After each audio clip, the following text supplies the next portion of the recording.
मैं नन्हा सा फूल तुम्हारा, मैं नन्हा सा फूल तुम्हारा, चरण शरण में ले लेना।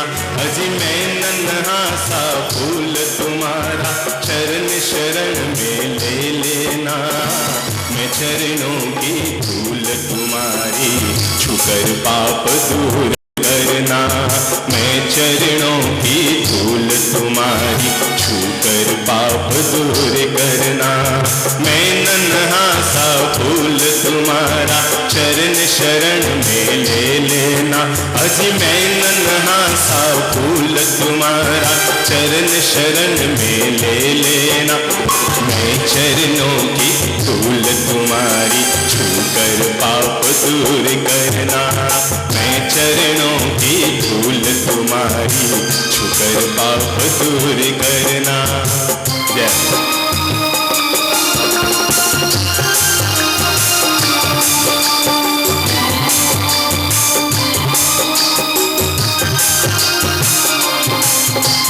तुम तो हो सूरज धरती के, तुम तो हो सूरज धरती के, मेरे मन का तमस हरो। तुम तो हो सूरज धरती के, मेरे मन का तमस हरो। तुम तो हो गंगा की धारा, पाप ताप संताप हरो। तुम तो हो गंगा की धारा, पाप ताप संताप हरो। तुम हो सबके पालनहारे, तुम हो सबके पालनहारे, अपनी नजर में ले लेना। मैं चरणों की धूल तुम्हारी, छूकर पाप दूर करना। अज मैं चरणों की धूल तुम्हारी, छूकर पाप दूर करना।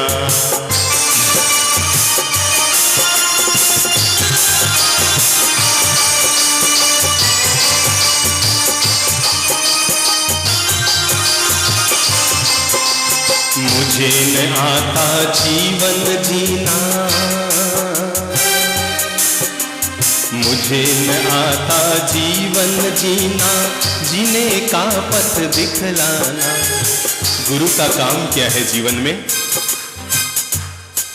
अंधेरे की अमावस को दूर करना, अमावस के अंधेरे को दूर करना, पूर्णिमा का प्रकाश देना, प्रकाश की पूर्णिमा प्रदान करना। कहते हैं समर्थ गुरु रामदास अपने शिष्य छत्रपति शिवाजी के साथ कहीं जा रहे थे। बीच में नदी आई, नदी में पानी थोड़ा ज्यादा नजर आ रहा था।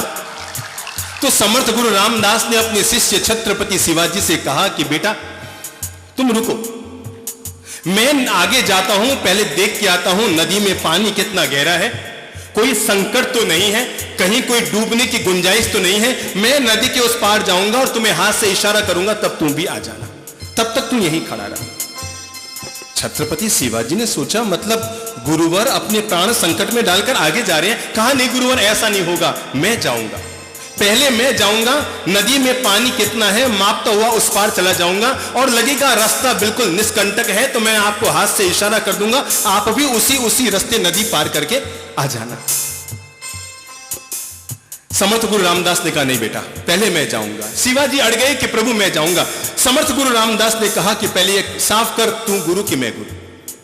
गुरु मैं हूं कि तुम हो? जब गुरु मैं हूं तो मेरा कहना तुम्हें आज मानना पड़ेगा। शिष्य छत्रपति शिवाजी ने कहा कि गुरुवर 99 बार गुरु का कहना शिष्य माने, पर कभी कभी गुरु को भी शिष्य का कहना मानने का आदर्श स्थापित करना चाहिए।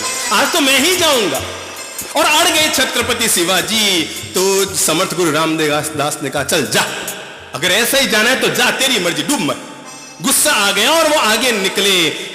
छत्रपति शिवाजी नदी में उतरे और सावधानी पूर्वक पानी के माप को देखते देखते जिधर पानी कम था उस दिशा के रोते हुए उस पार पहुंच गए। और उधर पहुंचकर कहा गुरुदेव आ जाइए, गुरुदेव आ जाइए, गुरुदेव आ जाइए, पानी नीचा है, जिस रास्ते में आया उस रास्ते आ जाइए। और तब वहां पहुंच गए गुरुवर, और गुरुवर ने अपने शिष्य से कहा छत्रपति शिवाजी से कि बेटा जरा एक बात बता, तूने पूरी जिंदगी में मेरी बात कभी नहीं टाली, आज तूने मेरी बात टाल दी। अरे कल को तू पानी में डूब जाता, मर जाता तो?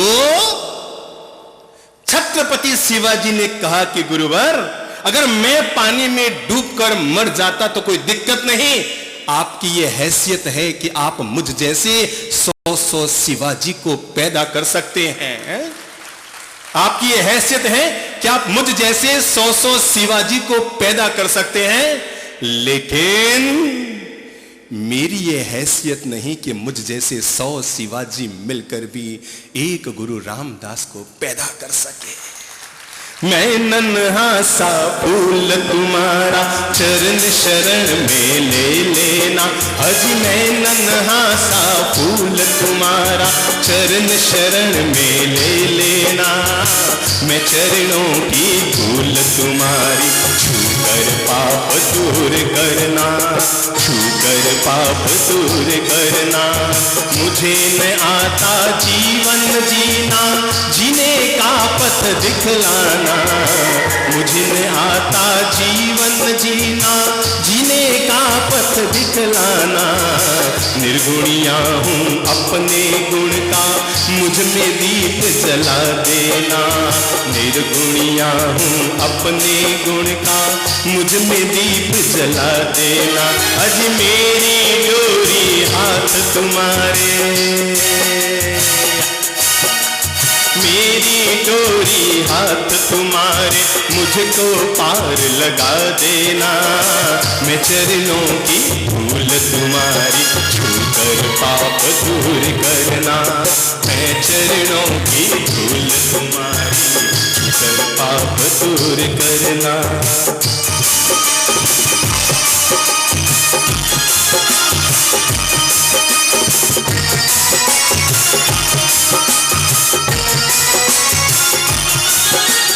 मिले चंद्र जैसा उजियारा, सूरज सा सम्मान मिले। मिले चंद्र जैसा उजियारा, सूरज सा सम्मान मिले। जीवन की सूनी राहों पर हरदम तेरा साथ मिले। जीवन की सूनी राहों पर हरदम तेरा साथ मिले। अपनी कृपा दृष्टि से मेरी,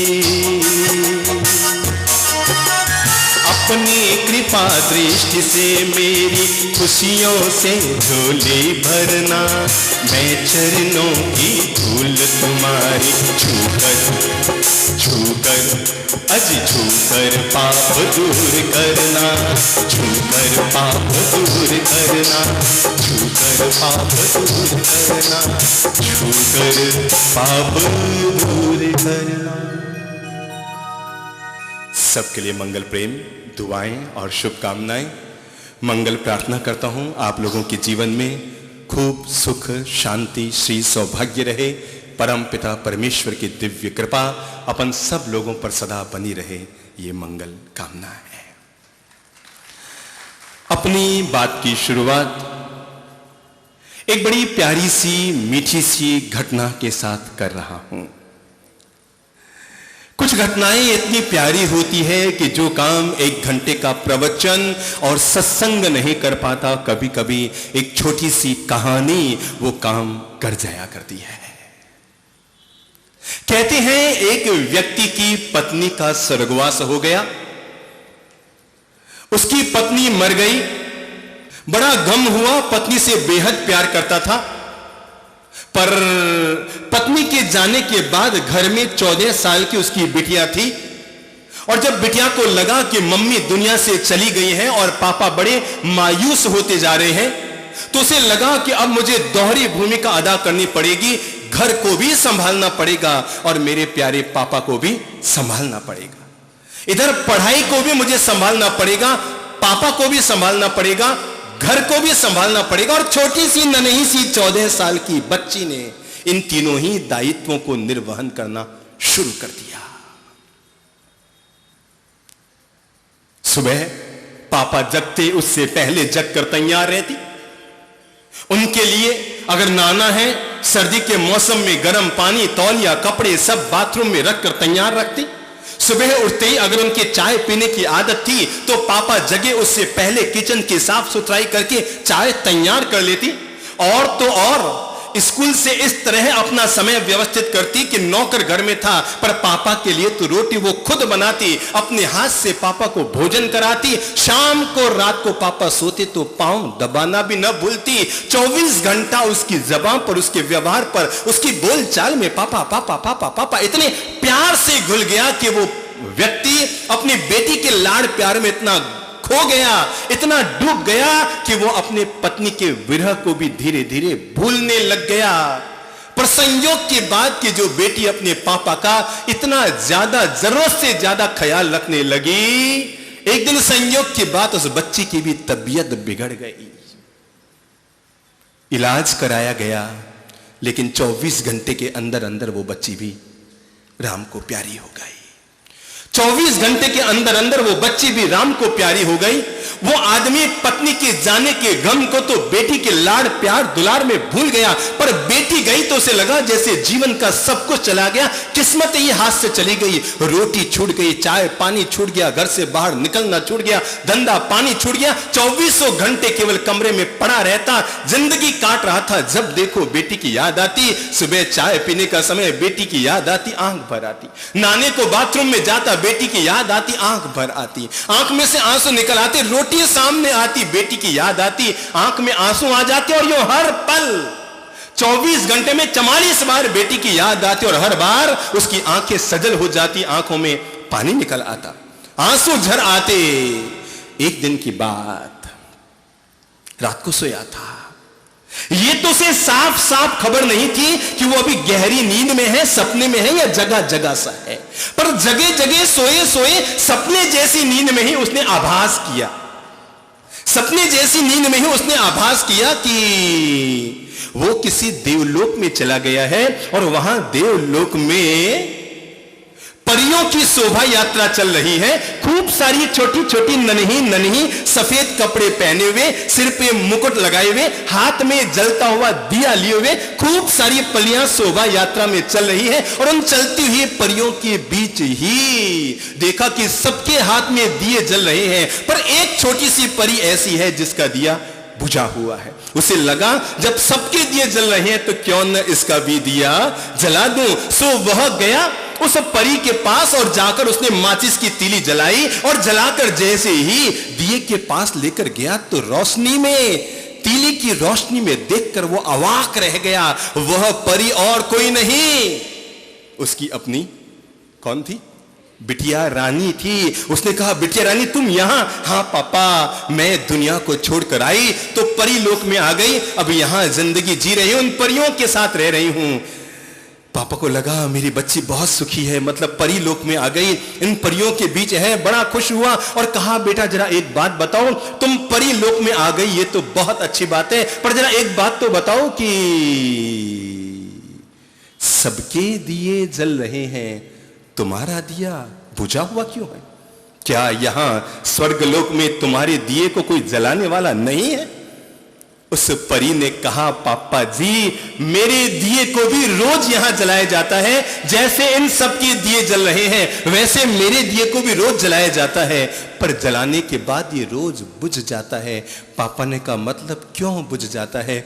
बच्ची ने कहा, पापा सच्ची बताऊं, आप मेरी याद में नीचे बैठे बैठे रोज आंसू बहाते हैं, ये आंसू सीधे मेरे इस दिए पे आके टपकते हैं और ये मेरा दिया रोज बुझ जाता है, मेरा दिया रोज बुझ जाता है। पापा ने कहा, बिटिया रानी तुम ही बताओ कि मैं क्या करूं, तेरी याद इतनी आती है कि आंखें भर आती है।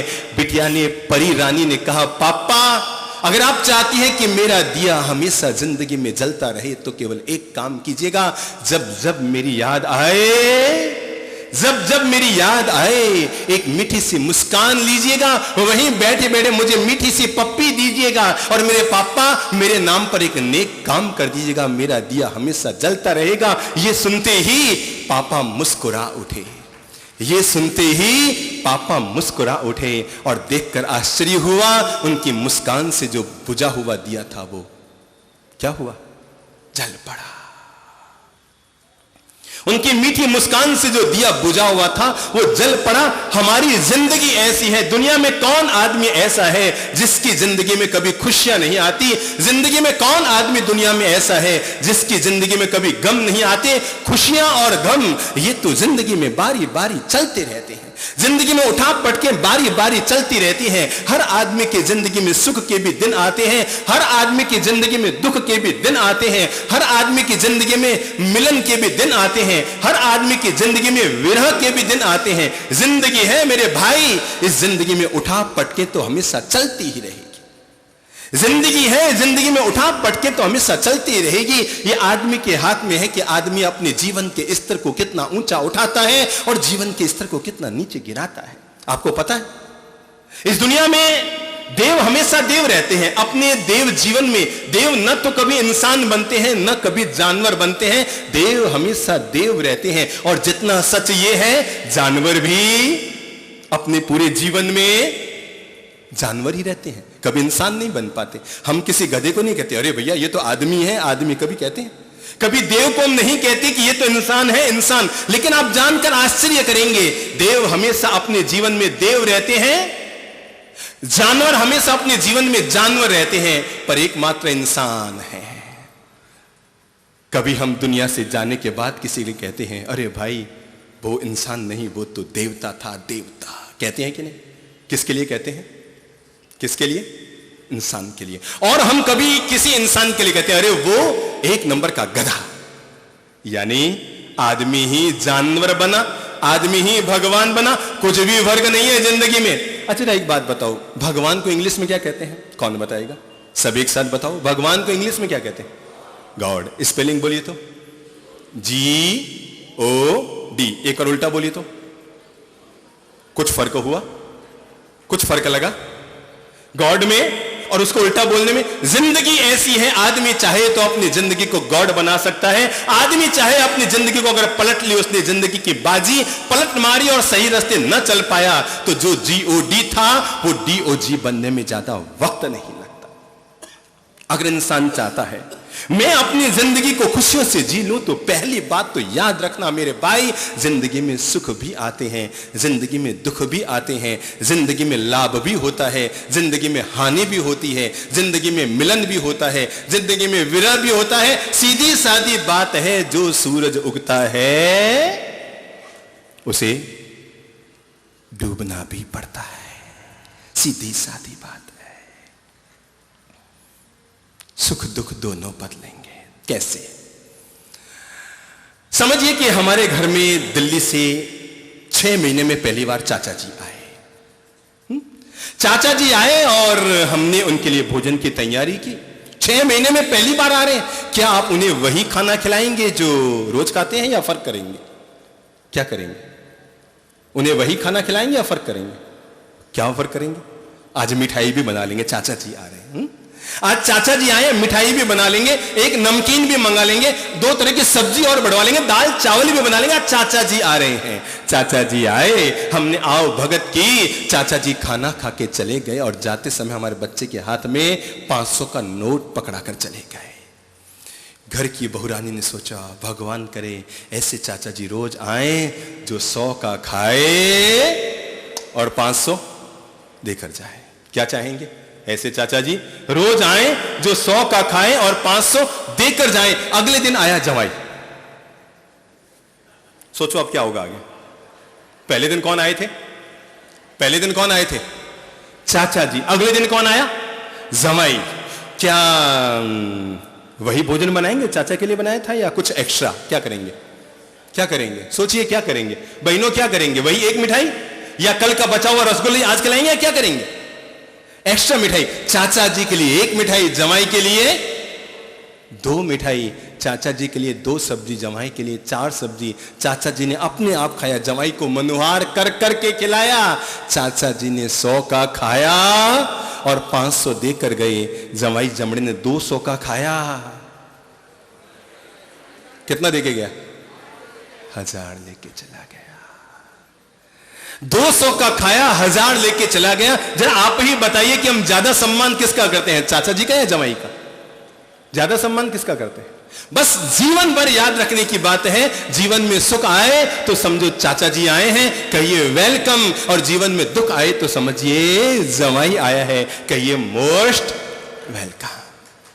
जिंदगी है, पहला काम कीजिए अपनी जिंदगी में अपने जीवन की गिलास को हमेशा आधा भरा हुआ देखिए। जो लोग जीवन को खुशियों से, आनंद से, प्रेम से जीना चाहते हैं, अरे भाई जिंदगी तो हमारे हाथ में है। कल शाम को ही मैं कह रहा था, कुछ लोगों से पास में बैठे थे, मैंने कहा संत जीवन है, चलते हैं तो यात्रा का आनंद लेते हैं, चलते हैं तो यात्रा का आनंद लेते हैं, बैठ गए तो आनंद की यात्रा करते हैं। दोनों हालत में अपने भीतर तो हर हालत में आनंद आनंद आनंद ही समाये रहता है, हर हालत में प्रसन्नता ही समाई रहती है। अनुकूल वातावरण बना तो भी आनंद है, प्रतिकूल वातावरण बना तो भी आनंद है, अनुकूल बात बनी तो भी आनंद है, प्रतिकूल बात बनी तो भी आनंद है। जब जो जीवन में होना है तब वो जीवन में हो जाता है। इसलिए न तो जीवन में मान की अपेक्षा रखते हैं, न अपमान की अपेक्षा रखते हैं। हर हालत में अपने जीवन को प्रसन्नता, शांति और आनंद से जीने की कोशिश करते हैं। हर हालत में अपने जीवन को प्रेम और शांति और आनंद और मिठास से जीने की कोशिश करते हैं। मैंने दूसरी बात कही, अपनी जीवन की गिलास को हमेशा आधा क्या देखो, भरा हुआ देखो। जब रात को सो ना, एक आदत डाल लो। अभी सुबह उठते ही हमारी आदत है कैलेंडर देखते हैं या अखबार पढ़ते हैं, अखबार में देखते हैं मेरी राशि में आज क्या आया है, क्या अनुकूल है, क्या प्रतिकूल। कुछ मत करो, केवल एक काम करो, रात को जब सो, आज से प्रयोग करके देखना, जब रात को सो तो आधा गिलास कांच की भर के रख दो, कांच का आधा गिलास पानी भर के रख दो, और जब सुबह उठे तो उठते ही पहली नजर उस गिलास पर डालिए। गिलास पर जैसे नजर जाए, अगर नजर जाते ही आपके भीतर से आवाज आए आधा गिलास भरा हुआ है, बस मुस्कुरा देना, खुश हो जाना। आज पूरा दिन खुशियों से भरा रहेगा, आज पूरा दिन आनंद से भरा रहेगा, क्योंकि दिन की शुरुआत किससे की आपने, आधा गिलास भरे हुए से। पॉजिटिव वातावरण से आपने दिन की शुरुआत की, आधा गिलास भरी हुई देखकर दिन की शुरुआत की। और जो व्यक्ति अपने हर दिन की शुरुआत आधा गिलास भरे से करता है वो सुखी, और नजर पड़ते ही अगर भीतर से आवाज आई आधा गिलास खाली, तो समझना आज का पूरा जीवन दुखी। हर हालत में। पता है आपको बहू कम अच्छी क्यों लगती है? क्योंकि आपने उसको हमेशा आधा गिलास खाली ही देखा है। केवल एक काम कीजिए, उसके आधा गिलास को भरा हुआ देखना शुरू कर दीजिए। आप पाएंगे जैसे ही आधा गिलास भरा हुआ देखा कि देखते ही बहू अच्छी लगनी शुरू हो जाएगी। आपको लगता है आपके सास से अनबन है, कुछ मत कीजिए, आधा गिलास भरा हुआ देखना शुरू कर दीजिए। जैसे ही आधा गिलास भरा हुआ देखेंगे कि तय मानकर चलिए जो कमियां नजर आ रही थी वही विशेषता नजर आनी शुरू हो जाएगी। जिंदगी है, जब जब आधा गिलास खाली देखोगे तब तब लगेगा भगवान ने कुछ नहीं दिया, जब जब आधा गिलास भरा देखोगे तब तब लगेगा भगवान ने बहुत कुछ दिया है। एक बार अपने आप को तोलो, अपने आप को तोलो एक बार। वो नौरतन जी कहाँ गए? यहाँ बैठे थे ना? हाँ, खड़े हो जाइए, घबराइए मत, आगे आ जाइए, आ जाइए, आ जाइए।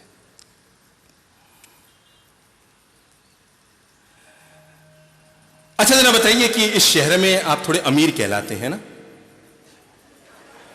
मेरा मूल्यांकन गलत तो नहीं है? भाई हमारे लिए तो अमीर गरीब एक बराबर है, क्योंकि कभी किसी से एक पैसे की कामना होती नहीं है। जीवन में एक पैसा हमको तो किसी से नहीं चाहिए। पर आप थोड़े शहर में अमीर कहलाते हैं। इस शहर की आबादी कितनी होगी? 40 लाख, कम से कम 40 लाख की आबादी होगी। जरा एक बात बताएं कि इस शहर में आपसे ज्यादा अमीर लोग कितने होंगे? बहुत, 1000, 2000, 5000, 10000, 1 लाख, 10 लाख, कितने लोग होंगे जो आपसे ज्यादा अमीर हैं? अंदाजन 1000 होंगे, इससे ज्यादा तो नहीं होंगे ना? है? इनको अपना मूल्यांकन करने दीजिए। अभी आपको भी खड़ा कर रहा हूं, चिंता मत कीजिए। आपकी बारी अटल बिहारी, चिंता क्यों करते हो? आपका नंबर आ जाएगा। 1000 लोग होंगे, इससे ज्यादा तो मुझे भी पता है नहीं होंगे। मैं भी थोड़ा बहुत तो आपको जानता ही हूं। अगर 1000 लोग इस शहर में आपसे ज्यादा अमीर हैं, तो आपसे ज्यादा नीचे कितने लोग हैं आर्थिक दृष्टि से? 40 लाख में से 1000 गए तो पीछे कितने बचे? कितने बचे? 39 लाख, कितने? 99,000। हमेशा सुबह उठकर भगवान को साधुवाद दिया करें। शुक्राना अदा किया करें। प्रभु तेरी बड़ी कृपा है, तूने केवल 1000 लोगों से पीछे रखा है, पर 39,99,000 लोगों से आगे बढ़ा रखा है। और जो व्यक्ति रोज सुबह उठकर अपनी जीवन की गिलास को यहां आधा भरा हुआ देखता है, 1000 आदमी से पीछे हूं पर 39 लाख लोगों से आगे हूं, जो व्यक्ति ये देखता है वो जीवन में हमेशा सुखी रहता है। जरा एक बात बताएं, जयपुर की आबादी 40 लाख, क्यों जी? यहां रोज लगभग कितने लोग मरते होंगे? अंदाजन बुद्धि लगाओ। हाँ, वो अभी बोल रहे थे ना, काला जी आप खड़े हो जाओ, घबराते क्यों? रोज कितने लोग मरते थे? मैं 5-10 बार खड़ा करूंगा, आप सब आगे वाले सब पीछे बैठने शुरू हो जाओगे। अब एक की क्लास लूंगा लो से। देखो हमें तो हाँ क्या खूब मरते होंगे, ठीक है, फिर भी लगभग अखबार में उठाने कितनों क्या जाते हैं, कौन बताएगा? इस जयपुर में लगभग रोज कितने लोग मरते होंगे अंदाजन? 5, 10, 15, 20, 25, 50, 100, 50 के तो लगभग उठाने अखबारों में आ जाते हैं, पर सबके उठाने भी तो नहीं आते। अरे शहर में कई लोग ऐसे भी मरते हैं, उनके अखबार में उठाने क्या आएंगे, जलाने की लकड़ियां भी इकट्ठी नहीं हो पाती है ना? ऐसे भी लोग मरते होंगे जिनके जलाने के लिए लकड़ियां भी इकट्ठी नहीं हो पाती है। तो ना करते एक अंदाज से 100 लोग जयपुर में रोज जरूर मरते होंगे, क्यों जी? 100 लोग तो मर जाते होंगे। अगर जयपुर में 100 मरते हैं तो राजस्थान में कितने मरते होंगे? सोचो कितने मरते होंगे? क्यों सबके मरने का ठेका जयपुर वालों का है क्या? मरने का ठेका अपन लोगों ने ले रखा है क्या? कितने लोग होंगे सोचिए? 3000। अगर राजस्थान में 3000 तो इंडिया में कितने मरते होंगे रोज अंदाजन? 1 लाख नहीं, 50,000 मान लें। लोग कहेंगे महाराज मारने पे क्यों तुले हैं?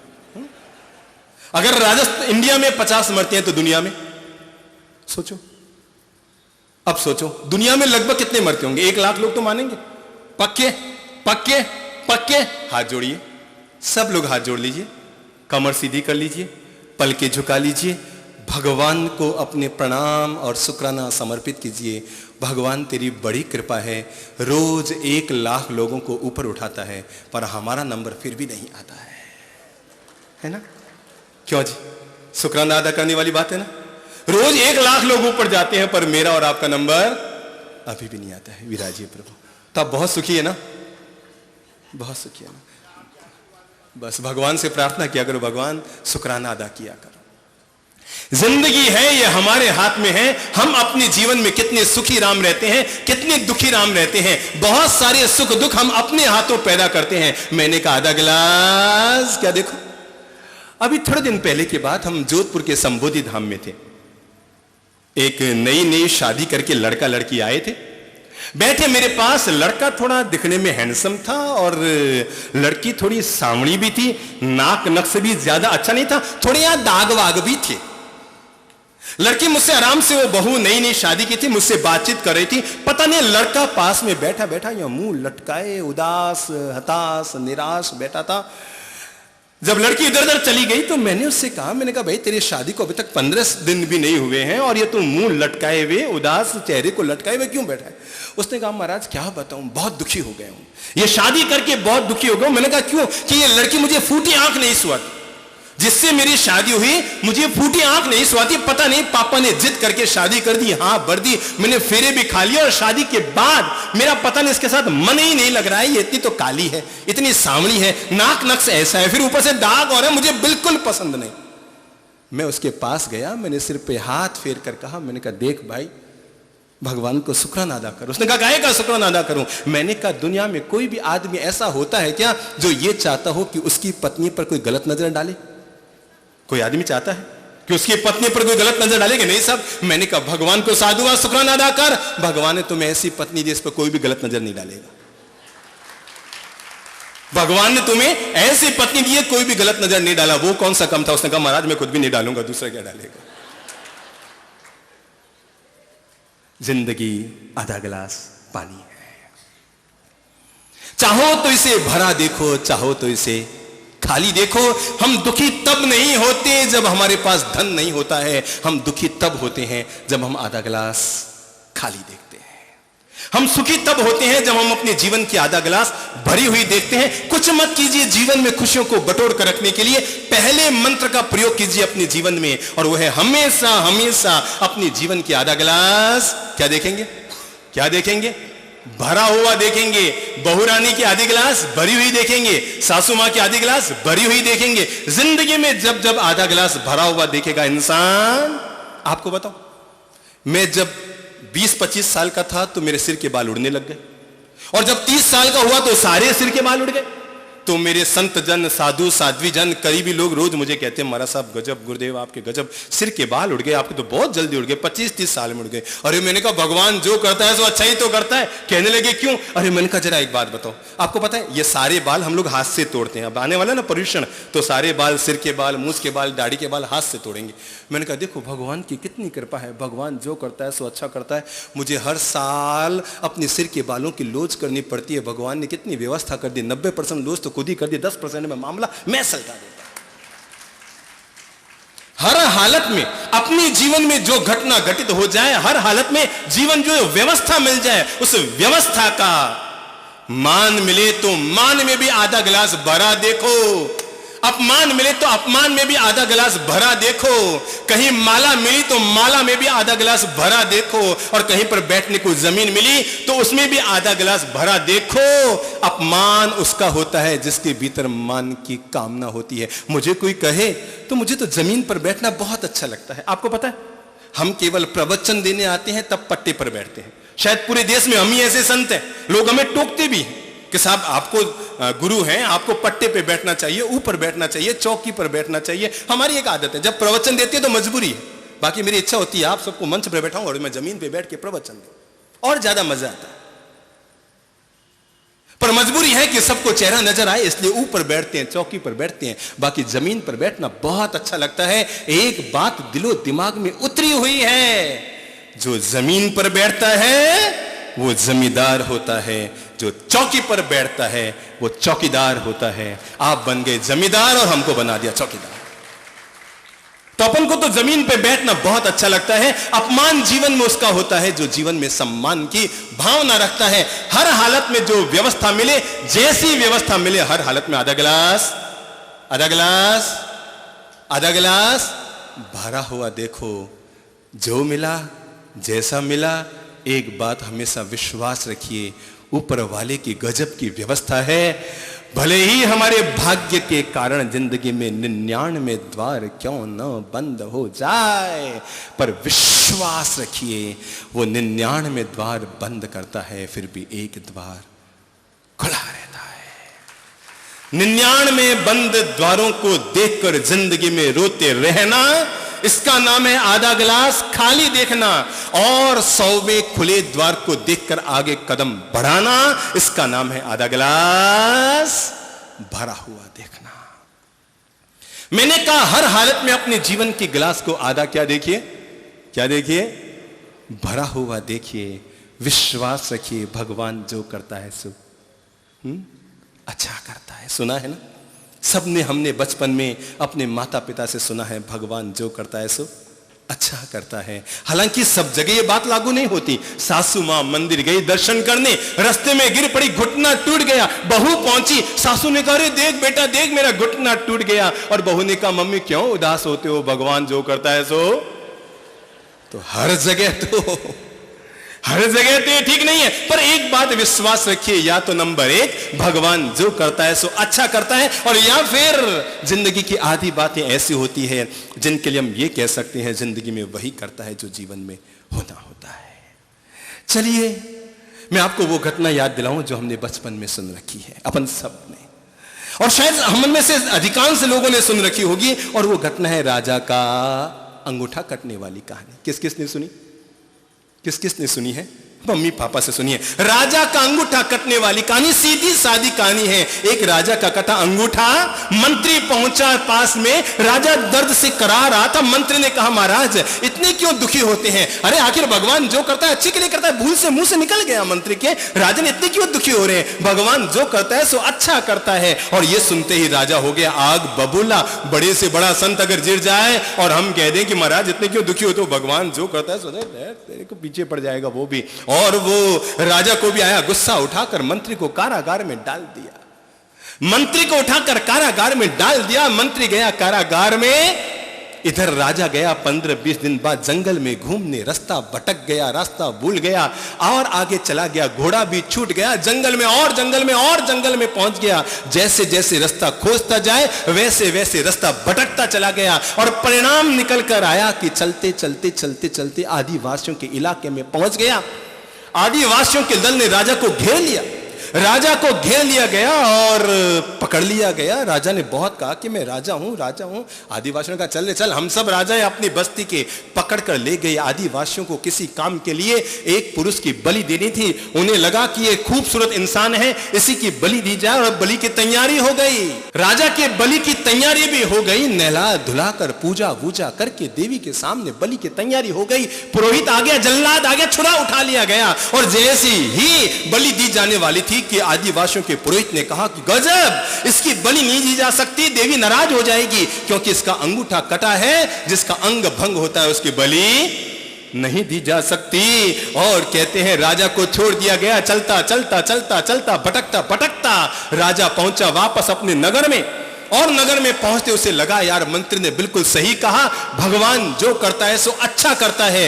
मंत्री को कारागार से बुलाया गया, सारी घटना सुनाई और कहा मंत्रीश्वर तूने बिल्कुल सही कहा कि भगवान जो करता है सो अच्छा करता है। अगर मेरा अंगूठा न कटा होता तो आज मेरी बलि हो ही जाती। पर जरा एक बात बता कि मेरा तो अंगूठा कटा ये अच्छे के लिए हुआ, पर तू ये 20 दिन से कारागार में पड़ा है, ये कैसे अच्छे के लिए हुआ?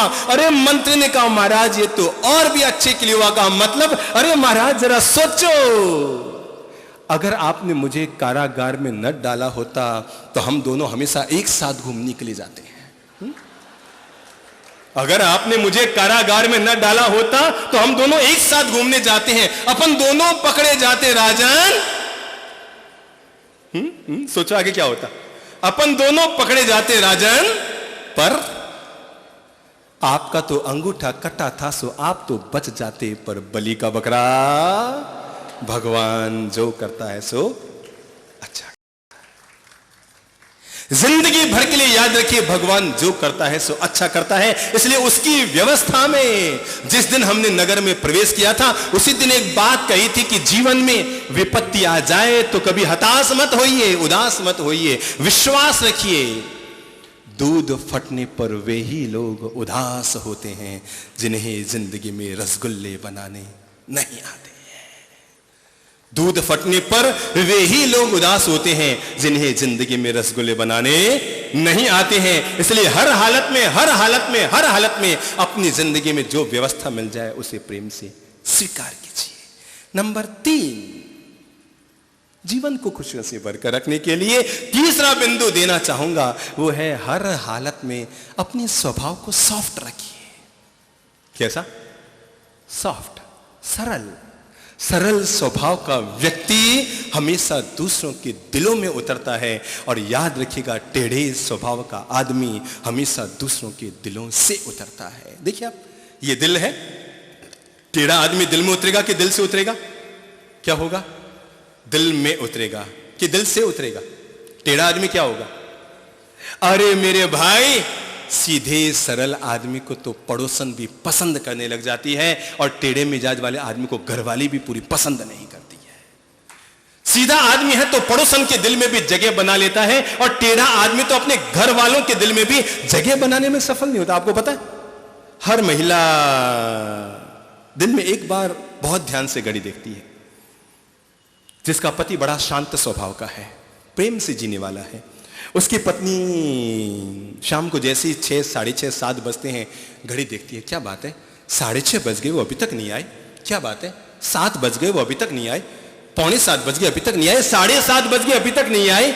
अगर आप प्रेम से जीने वाले इंसान हैं तो शाम को 7 बजे आपकी पत्नी घड़ी देख रही है घर में, क्या बात है 7 बज गए अभी तक नहीं आए? और अगर आप गुस्सैल हैं तब भी आपकी पत्नी घड़ी तो देखती है, फिर वो शाम को नहीं देखती, सुबह 9 बजे देखती है। ये 9 बज गए अभी तक नहीं गए, 9 बज गए अभी तक नहीं गए। बच्चे भी पूछते हैं क्या बात है मम्मी आज पापा खिसके नहीं? 9 बज गए, पापा खिसके नहीं। अगर आप गुस्सैल हैं तो घर के लोग आपको घर के बाहर पसंद करेंगे। अगर आप मिठास से जीते हैं तो तय मानकर चले, घर के लोग आपको घर में पसंद करेंगे। चलिए मैं महिलाओं से एक बात पूछूंगा। जरा एक बात बताओ, एक महिला ऐसी है जिसका पति 5 लाख रुपया महीना कमाता है। कितना कितना? 5 लाख रुपया महीना। गोरा भी है, खूबसूरत भी है, पर गुस्सैल है। एक नंबर का गुस्सैल है।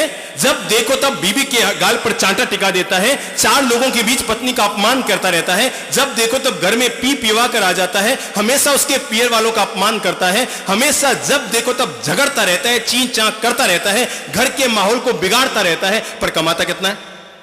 कमाता कितना है? 5 लाख। दूसरी महिला ऐसी है जिसका पति केवल 20,000 रुपया महीना कमाता है। कितना?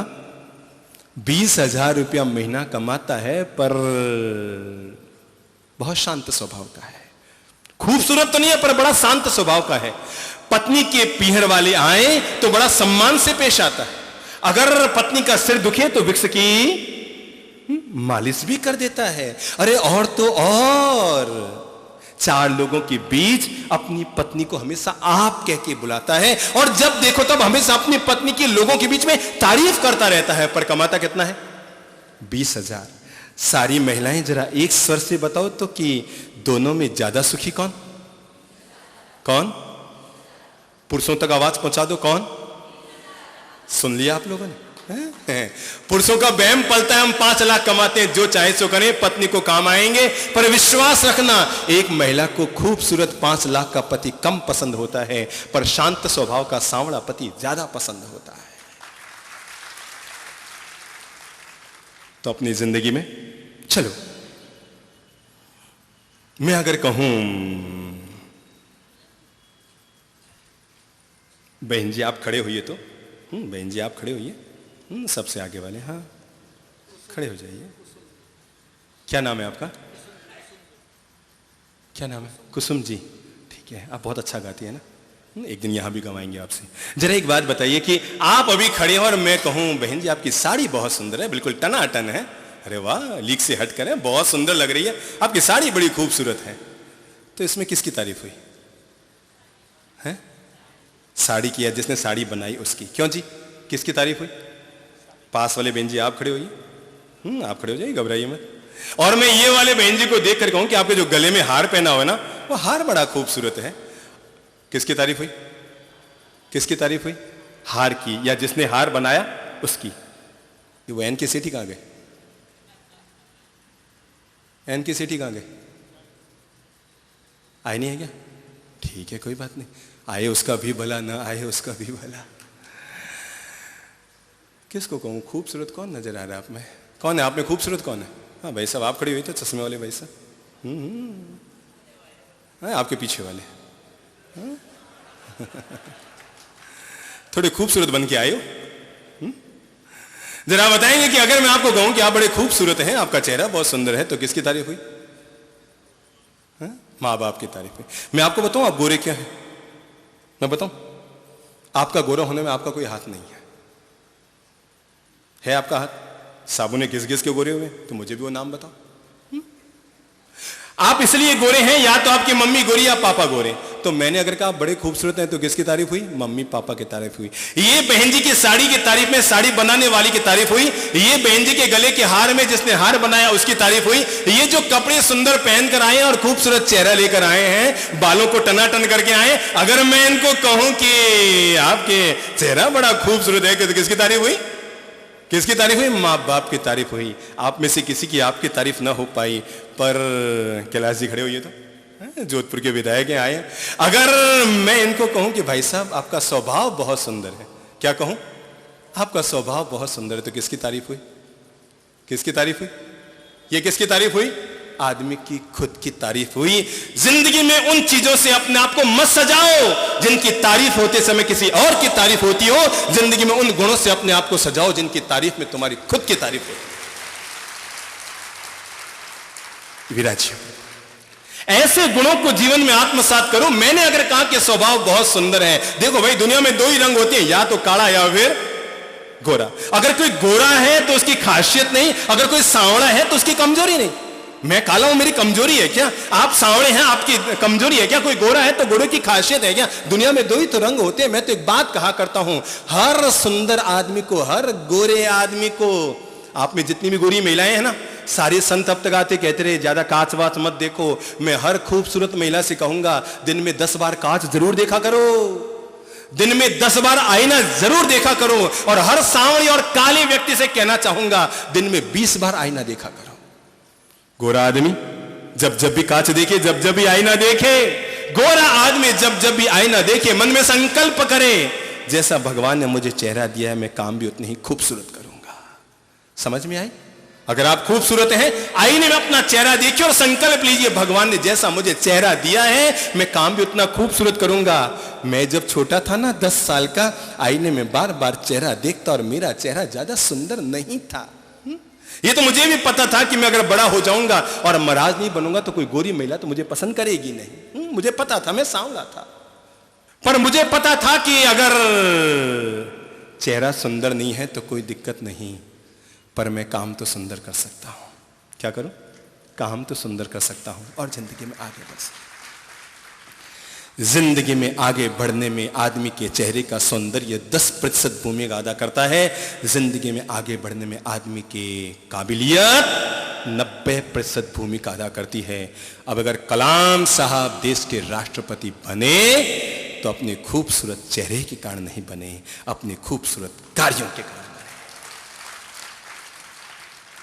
तो जिंदगी में एक काम कीजिए, अपने स्वभाव को हमेशा क्या रखो? अपने स्वभाव को हमेशा सॉफ्ट रखो, सरल स्वभाव के बने रहो। विश्वास रखिए, सरल स्वभाव का व्यक्ति हमेशा दूसरों के दिलों में जगह बनाएगा, दूसरों के अंतरात्मा में जगह बनाएगा। अपने स्वभाव को हमेशा सॉफ्ट कैसा रखो? सॉफ्ट बनाए रखो। देखो, कल्पना कीजिए, मेरे पास इधर एक महाराज बैठे हैं, संत का कपड़ा पहने हुए हैं, पर थोड़े गुस्सैल है।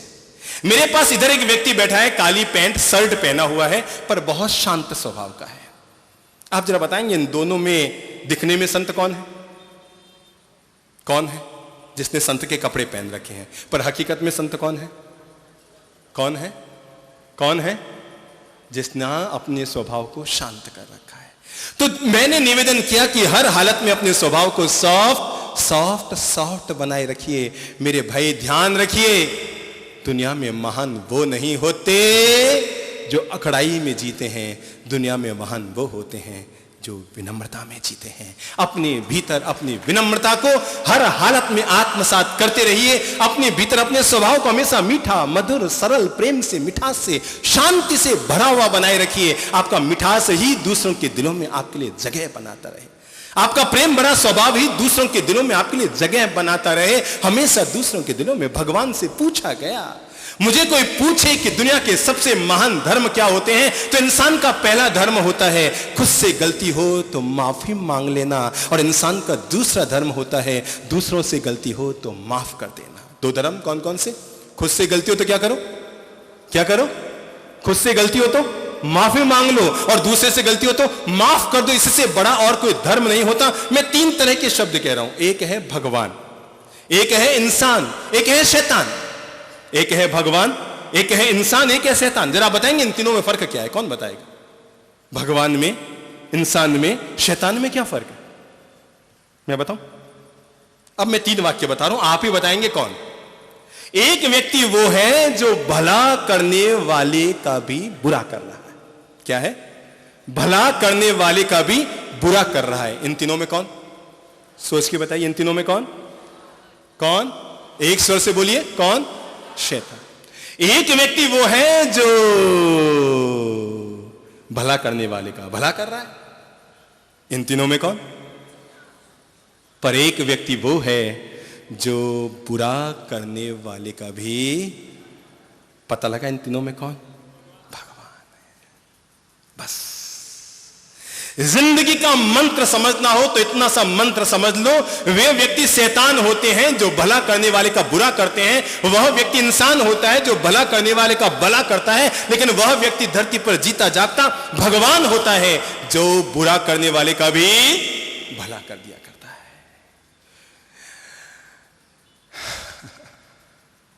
मैंने कहा स्वभाव को सॉफ्ट रखो। देखो भाई, चेहरे का रंग कैसा हो ये तो हमारे हाथ में नहीं था। हमारे हाथ में था क्या? कोई गोरा है, कोई काला है, हमारे हाथ में नहीं था। दुनिया में दो ही तो रंग होते हैं, कोई गोरा है, कोई काला है। एक बार क्या हुआ बताओ, ये गोरे काले लोग कैसे हो?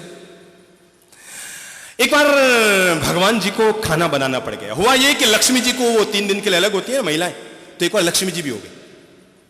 लक्ष्मी जी अलग हो गई तो भगवान जी को खाना बनाना पड़ा। अब भगवान जी दुनिया को बना सकते हैं, पर रोटियां बनाना बहुत टेढ़ी खीर है। ये महिलाओं के बस का रोग है, हर एक नहीं बना सकता। भगवान जी रोटी बनाने बैठे। अब भगवान ने कब रोटियां बनाई थी? रोटी बनाई, तवे पे डाली, 2 बार यूं की, नीचे उतारी। लक्ष्मी जी को आई हंसी है, भगवान कैसी कच्ची कच्ची रोटियां बनाई है। लक्ष्मी जी को आई हंसी कि भगवान ने कैसी कच्ची कच्ची रोटियां बनाई है। भगवान जी को बुरा लगा, उन्होंने रोटी को उठाया, धरती पर फेंक दिया। कच्ची रोटी धरती पर आई और परिणाम ये निकल कर आया कि कच्ची रोटी से चौथाई दुनिया जन्मी। ये दुनिया में जितने भी ज्यादा गोरे गोरे लोग हैं ना, ये और कुछ भी नहीं है, भगवान की कच्ची रोटी है। धरती पर आई, वो गोरे गोरे रह गए। भगवान ने फिर दूसरी रोटी बनाई और वो दूसरी रोटी बननी शुरू हुई। बनते बनते उन्होंने सोचा पहली वाली कच्ची रह गई, तो सेकती गए, सेकती गए, सेकती गए। 15 मिनट तक तवे पर रोटी को चलाते रहे तो रोटी क्या हो गई? पूरी जल गई। अब जली हुई रोटी को देखकर लक्ष्मी जी को फिर हंसी आई, रे भगवान कैसी रोटी बनाई है, इसे तो कुत्ता भी नहीं खाएगा, ऐसी जली हुई रोटी। भगवान को फिर गुस्सा आया, उठाकर भगवान ने वो रोटी भी धरती पर भेज दी। और ये दक्षिण भारत के जो बहुत ज्यादा काले लोग हैं, वो और कुछ भी नहीं, भगवान की क्या है? क्या है? जली हुई रोटी है। भगवान ने तब तीसरी रोटी बनानी शुरू की। पहली वाली कच्ची रह गई, दूसरी वाली जल गई। भगवान ने तीसरी रोटी बड़े आराम से इत्मीनान से सेकी। रोटी फूल भी गई, दोनों तरफ से अकरी अकरी हो गई, नीचे उतारी। लक्ष्मी जी ने कहा, भगवान ये रोटी आपकी बड़ी अच्छी और टनाटन बनी है, ये रोटी बिल्कुल सही बनी है। और तब भगवान ने मुस्कुराते हुए वो रोटी भी धरती की ओर उछाल दी। वो रोटी नीचे आई और उस रोटी से जो दुनिया पैदा हुई, मेरा चेहरा देख लो, बस अपन कुछ भी नहीं है, भगवान की अच्छी सी रोटी बनी हुई है। आदमी जिंदगी में कभी भी चेहरे से महान नहीं बनता। अगर गोरा रंग ही काम का हो तो आप लोगों ने चूना देखा है ना? कभी चूना खाया है? किसी ने चूना खाया है? लगाया तो सबने है एक दूसरे के, लगाया तो है ना। और अगर हमने चूना खाया है तो हमें पता है कि 1 चम्मच चूना दिखने में बड़ा सुंदर होता है, पर 1 चम्मच चना मुंह में डाल दो तो। हाँ मेरे भाई, मैंने इसलिए कहा कि चेहरा कैसा भी है, इसकी खूबसूरती ज्यादा मूल्यवान नहीं होती। आदमी का स्वभाव उससे कहीं ज्यादा मूल्यवान होता है। खूबसूरत चेहरा 2 दिन अच्छा लगता है, ज्यादा धन 2 महीने अच्छा लगता है, पर आदमी का खूबसूरत स्वभाव जिंदगी भर अच्छा लगता है। अगर आप 1 घंटे की खुशी चाहते हैं तो जहां बैठे वहां झपके मार लीजिए। अगर आप 1 घंटे की खुशी चाहते हैं तो जहां बैठे वहां झपके मार लीजिए। अगर आप 1 दिन की खुशी चाहते हैं तो कहीं शहर में घूम फिर कर आसपास में आ जाइए। पर अगर आप 1 सप्ताह की खुशी चाहते हैं तो किसी हिल स्टेशन पर चले जाइए। पर अगर आप 1 महीने की खुशी चाहते हैं तो प्लीज शादी कर लीजिए। क्या कीजिए? 1 घंटा की खुशी के लिए क्या करें? 1 घंटा की खुशी के लिए झपकी मार लो। 1 दिन की खुशी के लिए शहर में कहीं होटल में घूम के आ जाओ। 1 सप्ताह की खुशी के लिए किसी हिल स्टेशन पर चले जाओ। और अगर 1 महीने की खुशी पानी है तो क्या कहा मैंने? क्या कर लो? क्या कर लो? शादी कर लो। पर अगर 1 साल तक खुशी पानी है तो किसी विमल चंद सुराना की दौलत अपने नाम लिखवा लो। ठीक है? अगर 1 साल की खुशी पानी है, 1 घंटे की खुशी के लिए झपकी मारो, 1 दिन की खुशी के लिए शहर में घूम कर कहीं आ जाओ, 1 सप्ताह की खुशी के लिए हिल स्टेशन चले जाओ, 1 महीने की खुशी के लिए किसी से शादी कर लो, 1 साल की खुशी के लिए क्या कहा मैंने? किसी बहुत बड़े अमीर आदमी की दौलत अपने नाम करवा लो। पर अगर जिंदगी भर खुश रहना चाहते हो तो कुछ मत करो, अपने स्वभाव को थोड़ा सा सरल बना लो। बस हर हाल में खुश रहोगे, हर पल खुश रहोगे, हर क्षण आनंद में रहोगे। अगर अपने स्वभाव को हमने सॉफ्ट और सरल बना लिया, सीधा साधा फार्मूला, बहुत से गलती होगी माफ कर दो, 7 से गलती होगी माफ करो। चलो मैं एक उदाहरण पूछूं। एक महिला मंदिर गई, 3 घंटा मंदिर में रहकर भगवान की पूजा करके आई, और जैसे ही घर में घुसी कि उसने देखा कि उसकी बहुरानी अचार का डिब्बा ऊपर से नीचे उतार रही है। अचार का डिब्बा उतारिए, कांच का डिब्बा था। किसका? कांच का प्याला नुमा डिब्बा था और वो संयोग से चिकना भी था। वो उतार रही थी, हाथ से फिसला और फिसल कर डिब्बा आके गिरा नीचे। कांच का डिब्बा फूट गया, अचार बिखर गया, मसाले गिर गए, तेल की छींटे दीवार पर लग गए और सासू मां मंदिर से सीधी घर पहुंची। जैसे ही घर पहुंची और ये फिसले हुए अचार को, टूटे हुए कांच को देखा, चिल्ला पड़ी, अरे बहू 6 महीने हो गए शादी किए, तुमने किया क्या हमारे घर में? रोज एक नुकसान के अलावा करती क्या है? जब देखो तब नुकसान नुकसान नुकसान, रोज एक नुकसान करती रहती है। और वो उलाहना पे उलाहना देने लगी। बहू ने कहा सॉरी। क्या सॉरी? आई तब से एक नुकसान रोज करती है, पता नहीं कौन से मुहूर्त में तुम्हें लेकर आए। कितने घंटा मंदिर जाके आई थी सास? 3 घंटा। दूसरे घर में सास उस दिन मंदिर न जा पाई, उसके घर में भी बहू के हाथ से यूं ही अचार का कांच का प्याला गिरा, कांच का प्याला फूटा, अचार फिसला, उछला, कैरियां उछली, मसाले उछले, तेल के छींटे लगे। और जैसे ये सब हुआ कि बहू ने झट से कहा मम्मी सॉरी। क्या कहा? क्या कहा? मम्मी क्या कहा? सॉरी। और जैसे ही बहू ने सॉरी कहा, मम्मी ने कहा इसमें बेटा सॉरी क्या बात? मैं भी तुम्हारी उम्र में थी ना, बिल्कुल यहीं से मैंने अचार का प्याला उतारा था और मेरे हाथ से भी गिरा था, कोई खास बात नहीं है। चल एक काम कर, तू किचन में जा। और सास ने ये कहते हुए अचार इकट्ठा किया, कांच के टुकड़े बाहर फेंके, दीवार पर सर्फ लेकर दीवार की सफाई कर दी, मार्बल आंगन साफ कर दिया और बहू से कहा पापा को मत कहना, फूट गया, दूसरे प्याले में डालते हैं। चलो अब आप बताएंगे, मैं बहुत बोल गया, आप बोलेंगे। दोनों में सच्ची भगवान की पूजा किसने की? कौन बताएगा? कौन बताएगा?